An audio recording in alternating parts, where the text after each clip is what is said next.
ಎರಡನೇದಾಗಿ ಈ ಲಕ್ಷ್ಮೀ ಕಾಯಿಗೆ ಕಲಸುವಂತಹ ಅರಿಶಿನ. ಈಗ ನಾನು ಒಂದು ಅರ್ಧ ಬೌಲ್ ಅರಿಶಿನವನ್ನು ಹಾಕ್ತಾಯಿದ್ದೀನಿ, ಅರ್ಧ ಬೌಲ್ ಅಕ್ಕಿ ಹಿಟ್ಟನ್ನು ಹಾಕ್ತಾಯಿದ್ದೀನಿ. ಎರಡನ್ನೂ ಮಿಕ್ಸ್ ಮಾಡಿ ಗಟ್ಟಿಯಾಗಿ ಕಲಿಸ್ಕೊಳ್ಬೇಕು. ಇದರ ಜೊತೆಗೆ ಜಾವದ ಪುಡಿನೂ ಕೂಡ ಹಾಕ್ತಾಯಿದ್ದೀನಿ. ಇದು ತುಂಬ ಚೆನ್ನಾಗಿ ಸ್ಮೆಲ್ ಇರುತ್ತೆ, ಹಾಗೆ ಪೂಜೆಗೆ ಬಳಸುವಂಥದ್ದಿದು. ಈಗ ನೋಡಿ, ನೀರನ್ನು ಹದವಾಗಿ ನಾವು ಹಾಕಿ ಈ ರೀತಿ ಜಾಸ್ತಿ ತೆಳುವಾದರೆ ನಾವು ಮುಖಕ್ಕೆ ಅಂದರೆ ಕಾಯಿ ಮುಖಕ್ಕೆ ನಾವು ಹಚ್ಚುವಾಗ ಅದು ಚೆನ್ನಾಗಿ ಕೆಳಗಡೆ ಹಿಡಿದ್ರೆ ಚೆನ್ನಾಗಿರೋದಿಲ್ಲ. ಸ್ವಲ್ಪ ಹದವಾಗಿ ಈ ರೀತಿ ಪೇಸ್ಟ್ ರೆಡಿ ಆಗಬೇಕು. ಇದು ಈ ರೀತಿಯಾಗಿ ಲಕ್ಷ್ಮೀ ಕಾಯಿಗೆ ನೀವು ಅರಿಶಿನ. ಎರಡನೇದಾಗಿ ಈ ಲಕ್ಷ್ಮೀ ಕಾಯಿಗೆ ಕಲಸುವಂತಹ ಅರಿಶಿನ. ಈಗ ನಾನು ಒಂದು ಅರ್ಧ ಬೌಲ್ ಅರಿಶಿನವನ್ನು ಹಾಕ್ತಾಯಿದ್ದೀನಿ, ಅರ್ಧ ಬೌಲ್ ಅಕ್ಕಿ ಹಿಟ್ಟನ್ನು ಹಾಕ್ತಾಯಿದ್ದೀನಿ.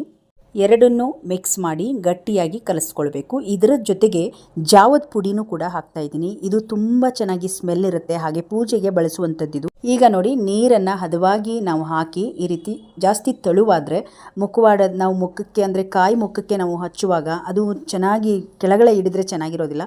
ಸ್ವಲ್ಪ ಹದವಾಗಿ ಈ ರೀತಿ ಪೇಸ್ಟ್ ರೆಡಿ ಆಗಬೇಕು. ಇದು ಈ ರೀತಿಯಾಗಿ ಲಕ್ಷ್ಮೀ ಕಾಯಿಗೆ ನೀವು ಅರಿಶಿನ. ಲಕ್ಷ್ಮೀ ಪೂಜೆಯ ಮೊದಲನೇ ಟಿಪ್ಸನ್ನು ನೋಡ್ಕೊಂಬರೋಣ. ಮೊದಲನೇದಾಗಿ ಅಕ್ಷತೆಯನ್ನು ರೆಡಿ ಮಾಡ್ಕೊಳ್ಬೇಕು.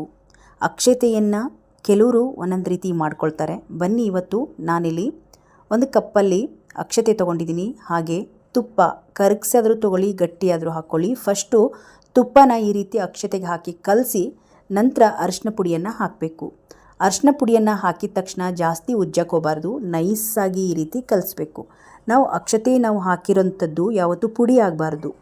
ಪುಡಿ ಆದರೆ ಅಕ್ಷತೆ ಅದು ಶ್ರೇಷ್ಠ ಆಗೋದಿಲ್ಲ. ಹಾಗಾಗಿ ಇಡಿಯಾಗಿ ಇರಬೇಕು.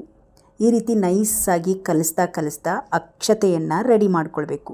ಇನ್ನೇನು ಪೂಜೆಗೆ ಕುತ್ಕೊಳ್ತೀವಿ ಅನ್ನೋ ಟೈಮಲ್ಲಿ, ಎಲ್ಲ ರೆಡಿ ಮಾಡೋ ಟೈಮಲ್ಲಿ ಮೊದಲಿಗೆ ಅಕ್ಷತೆ ಕಾಳನ್ನು ರೆಡಿ ಮಾಡಿ ಈ ರೀತಿ ಕಲಸಿ ಒಂದು ಬೌಲಲ್ಲಿ ಹಾಕಿ ಪಕ್ಕದಲ್ಲಿ ಇಟ್ಕೊಂಡ್ಬಿಡಬೇಕು.